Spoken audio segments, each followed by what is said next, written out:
시청자 여러분 안녕하십니까? VOA 뉴스투데이 시작합니다. 미국 국무부는 북한의 핵 활동이 지속되고 있다는 국제 원자력 기구 IAEA의 우려에 대해 새 대북 정책을 통한 해법을 강조했습니다. 새 대북 정책과 관련해 북한의 응답 여부는 확인하지 않았지만 동맹과 함께 북한 문제 해결에 나서겠다고 밝혔습니다. 첫 소식 함지하 기자가 보도합니다. 네드 프라이스 국무부 대변인은 9일 정례 브리핑에서 북한의 핵 활동이 계속되고 있다고 밝힌 라파엘 마리아노 그로시 국제 원자력 기구 IAEA 사무총장 지적과 관련한 VOA 질문에 북한의 핵과 탄도미사일 프로그램에 대한 우려가 바이든 행정부의 새 대북 정책 검토로 이어졌다는 점을 분명히 했습니다. 그러면서 북한의 무기는 미국뿐 아니라 동맹국들에게도 위협을 제기한다고 밝혔습니다. Well, the concern that you heard from the IAEA about North Korea's nuclear program is precisely in large part what animated our policy review. We know that North Korea's nuclear program, North Korea's ballistic missile arsenal, poses a threat not only to the United States, but also to our allies, including our treaty allies in the region. And it's precisely why we undertook this review with a great deal of urgency, but with also a great deal of care. 앞서 그로시 IAEA 사무총장은 7일 정기 이사회 기조연설에서 북한의 핵 활동이 여전히 심각한 우려 사안이라면서 북한 내 핵 활동 징후를 일부 공개한 바 있습니다. 프라이스 대변인은 이어 북한 문제는 시간이 지나면서 더 어려워졌다는 점도 거듭 지적했습니다.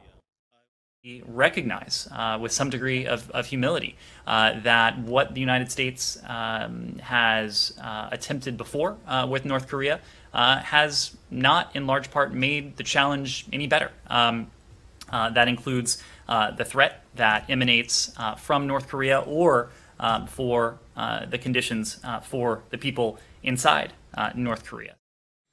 프라이스 대변인은 그러나 잘 조율되고 실질적인 접근법으로 불리는 미국의 새 대북 정책이 북한과의 외교를 모색하게 하고 실질적인 진전도 이룰 수 있을 것이라고 설명했습니다. 이어 이 같은 외교가 미국민들과 영내 동맹의 국민들 그리고 군을 위한 안보를 증진하게 된다고 설명하면서 최근 대북 특별대표로 임명된 성김 국무부 동아태 차관보 대행의 역할을 강조했습니다. 프라이스 대변인은 북한이 새 대북 정책에 어떤 반응을 보였는지를 묻는 VOA의 질문에는 북한과 접촉을 했지만 추가로 공개할 사안은 없다면서 구체적인 답변은 하지 않았습니다. 프라이스 대변인은 그러나 동맹의 중요성을 거듭 강조하면서 동맹 그리고 협력국들과 긴밀히 협의하는 데 집중해왔다고 말하고 이 도전은 미국 혼자 해결할 수 없다는 기존의 입장을 재확인했습니다. VOA 뉴스 함지하입니다. 북한의 인권 상황을 개선하는 것은 북한 문제의 장기적 해법에 필수적이라고 미국 국무부 당국자가 밝혔습니다. 이 당국자는 특히 북한은 전 세계에서 가장 독재적이고 억압적인 국가 가운데 한 곳이라고 지적했습니다. 이조은 기자가 보도합니다. 미국 하원 외교위원회 아테소위원회가 인도태평양 지역 민주적 가치를 주제로 연 청문회에 국무부의 스코퍼스비 민주주의 인권 노동 담당 수석 부차관보 대행이 출석했습니다. 버스비 대행은 인도태평양 영내에서 벌어지고 있는 인권 문제들을 지적하면서 북한도 포함시켰습니다. From the PRC's genocide and crimes against humanity in Xinjiang, dismantling of Hong Kong's high degree of autonomy, to recent backsliding on democratic governance in Sri Lanka, the military coup in Burma, and the ongoing pervasive repression in North Korea, we are grappling with a wide array of human rights challenges in the Indo-Pacific region. 버스비 수석 부차관보 대행은 서면 답변을 통해서도 북한의 인권 상황을 비판하면서 북한은 전 세계에서 가장 독재적이고 억압적인 국가 중 한 곳이라고 지적했습니다. 특히 북한 정치범 수용소에 말로 표현할 수 없는 학대를 당하는 수감자가 10만 명 이상으로 추산되며 북한 당국은 주민들을 계속 잔인하게 다루고 있다고 말했습니다. 그러면서 바이든 행정부 대북 정책의 목표는 여전히 한반도의 완전한 비핵화로 남아있지만 북한 내 심각한 인권 상황에 대한 개선은 장기적이고 지속적인 해결책에 필수적이라고 밝혔습니다. 버스비 대행은 이어 바이든 대통령이 전 세계적으로 민주적 통치를 강화하기 위한 노력의 일환으로 글로벌 민주주의 정상회담을 개최하기로 한 점을 언급하며 이것은 민주적 가치에 대한 동맹 파트너들과의 광범위한 협력을 위한 것이라고 강조했습니다. 청문회에 함께 출석한 프란시스코 벤코스메 국무부 동아태 담당 차관보 대행 선임 고문은 바이든 행정부의 인도태평양 지역 민주주의와 인권 증진 전략을 강조했습니다. The first part is ensuring that democracies deliver both here in the U.S. and in the Indo-Pacific. And the second is helping promote accountability for serious human rights violations in the region.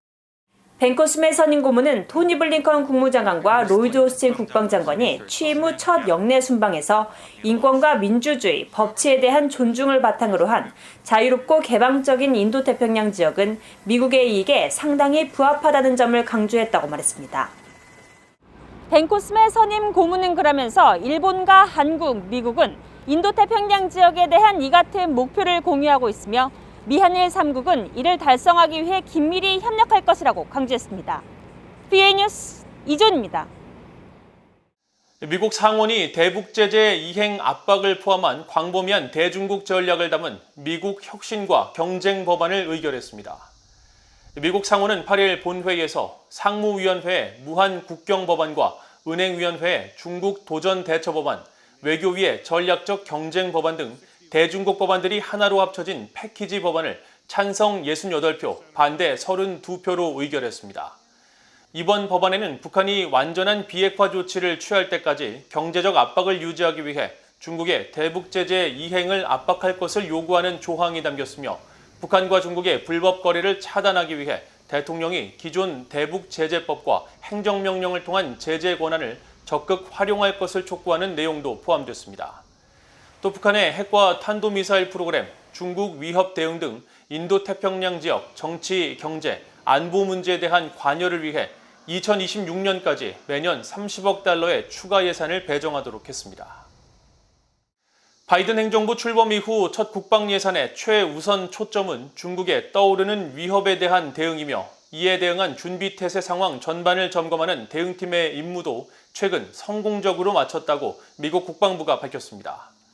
존 커비 국방부 대변인은 9일 정례브리핑에서 바이든 행정부의 첫 국방 예산의 최우선 초점은 중국에 맞춰져 있다면서 극초음속 미사일 예산과 인도태평양 영내 중국 위협 억제 예산 등이 대표적이라고 강조했습니다.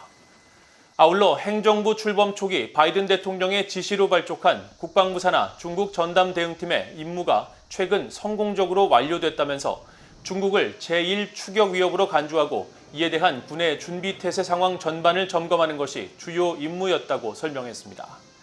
앞서 토니 블링컨 국무장관도 8일 상원 외교위 청문회에 출석해 국무부의 새 예산안의 핵심 요소는 인도태평양 지역의 중요성과 중국에 대한 대응임을 강조하면서 인도태평양이 중국과의 경쟁의 최전선인 만큼 국무부는 중국 문제를 해결할 수 있도록 예산안을 요청했다고 밝혔습니다. 토마스 오헤아 퀸타나 UN 북한 인권 특별 보고관이 북한과 미얀마의 공포 통치와 압제를 비판하면서 오만한 압제는 결국 패배할 것이라고 말했습니다. 퀸타나 보고관은 8일 VOA에 보낸 성명을 통해 미얀마 군경에 체포된 뒤 주검으로 발견된 미얀마의 저항시인 캣띠의 죽음을 애도하고 그가 사망 전 미얀마 군부 독재에 대한 투쟁을 호소하며 남긴 패배하면 북한, 승리하면 한국이 될 것이라는 말은 미얀마와 북한에 공존하는 공포를 인식한 것이라고 지적했습니다. 과거 UN 미얀마 인권특별보고관을 지냈던 퀸타나 보고관은 이어 미얀마 군부와 북한 정권에게 억압을 당하는 두 나라 국민의 고통을 직접 목격하고 다뤄 잘 알고 있다면서 캣띠 시인의 패배하면 북한, 승리하면 한국이라는 말은 그 자체로 가장 빛나며 오만한 권력을 물리칠 수 있다는 것을 일깨워준다고 강조했습니다. 미얀마의 민주화 운동가들은 앞서 VOA에 최근 미얀마인들 사이에서 군부 독재에 대한 투쟁을 남북한 상황과 비교하는 사례가 늘고 있다며 이는 북한과 같이 빈곤과 인권 탄압에 시달리던 군부 통치가 아닌 자유와 번영의 미래로 나아가겠다는 미얀마인들의 강한 결의를 보여주는 것이라고 말했습니다. 이상으로 VOA 뉴스투데이를 모두 마칩니다. 시청해주신 여러분 고맙습니다.